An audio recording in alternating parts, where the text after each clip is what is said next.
The lord. ప్రభువైన యేసుక్రీస్తు నామమున మీ అందరికీ శుభములు. మన యొక్క దిన భాగంలో నుండి ఆదికాండము 28వ అధ్యాయము 3వ వచనం. సర్వశక్తి కలిగిన దేవుడు నిన్ను ఆశీర్వదించి నీవు అనేక జనములగునట్లు నీకు సంతానాభివృద్ధి కలగజేసి నిన్ను విస్తరింపజేయునుగాక.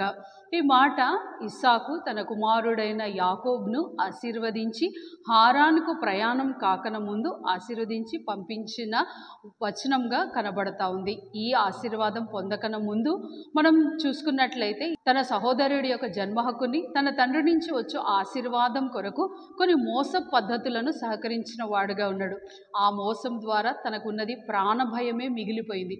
ఆ ప్రాణభయంతో తను పారిపోతున్న సమయంలో తనకి ఏ విధమైన ఆదరణ, ఏ విధమైన రక్షణ లేని సమయంలో తన తండ్రి అయిన ఇస్సాకు ఈ మాట చెప్పి తనను ఆశీర్వదించిన వాడుగా ఉన్నాడు.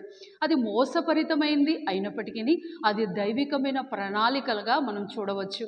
అయితే ఈ ఆశీర్వాదంలో మాత్రం మూడంచెలుగా ఆశీర్వాదం కనబడతా ఉంది. ఒకటి, ఆశీర్వదించి నీవు అనేక జనములుగా ఉన్నట్లుగా చేస్తానని, విస్తరింపజేస్తానని. సేమ్ ఇదే మాట, ఇదే వాగ్దానం, ఇదే ఆశీర్వాదం మనం అబ్రహాం జీవితంలో కూడా చూడవచ్చు. సర్వశక్తుడైన దేవుడు తనకు ప్రత్యక్షమయ్యి అబ్రహాం యొక్క జీవితంలో ఉన్న ప్రతి అలజడులను దేవుడు ప్రత్యక్షమైనప్పుడు అన్నీ పోతా వచ్చాయి. ఇక్కడ కూడా యాకోబు ప్రాణభయంతో పారిపోతా వచ్చినప్పుడు ఎప్పుడైతే ఇస్సాక్ ఈ మాటతో ఆశీర్వదిస్తాడో తను ఆశీర్వదించబడిన వాడుగానే ఈ అధ్యాయం నుంచి మనం చూడవచ్చు. తను ఇక్కడ ఆశీర్వాదం ఎలాంటిదంటే తన వరకే పరిమితమయ్యేది కాదు, తన జాతి వరకే పరిమితమయ్యేది కాదు, కానీ తన ద్వారా ఇజ్రాయెల్ జనాంగాన్ని దేవుడు ఆశీర్వదించుటకు తనని ఈ మార్గం గుండా తీసుకువెళ్ళిన వాడుగా ఉన్నాడు. మన యొక్క జీవితంలో కూడా వచ్చిన కొన్ని ఒడుకుదడుకులలో మనం భయపడి పారిపోయిన వారంగా ఉన్నప్పటికీ దేవుని ప్రణాళికలో మనం తీసుకురాబడినట్లయితే మనం ఎటువంటి పరిస్థితుల్లో ఉన్నా దేవుడు మనల్ని ఆశీర్వదించిన వాడుగా ఉన్నాడు. ఈ ఆశీర్వాదంలో మనం చూడవచ్చు దైవికమైన శ్రద్ధ. దేవుడే తన పక్షాన ఎంత శ్రద్ధ వహించి ఆశీర్వదించబడిన జనాంగంగా మార్చడానికి తన ఆ స్థలం నుంచి తనను వేరే స్థలానికి తీసుకువెళ్ళిన వాడుగా ఉన్నాడు.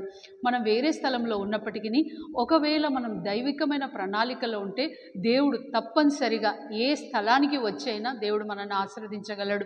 రండి ప్రార్థన చేసుకుందాం. ప్రియమైన తండ్రి, యేసు ప్రభు ఘనమైన నామంలో దేవా, యాకోబుకి మీరు అందించిన రక్షణ, యాకోబుకి మీరు అందించిన గొప్ప వాగ్దానం, ఏదైతే తన పితరులకు మీరు వాగ్దానం చేశారో అటు నిబంధనను తన పక్షాన మా పక్షాన కూడా చేస్తా రావాల్సిందిగా సన్నిధిలో ప్రార్థిస్తున్నాం. దేవా, నీ కృపలో మేము అట్టి వాగ్దాన నిబంధన కలిగిన ప్రజలంగా మమ్మల్ని పిలిచారు. అట్టి ఆశీర్వాదంలో మేము పాల్పంపులు కలిగి ఉండినట్లుగా చేయమని ప్రార్థిస్తూ యేసుక్రీస్తు పరిశుద్ధమైన నామంలో ప్రార్థిస్తున్నాం తండ్రి, ఆమేన్.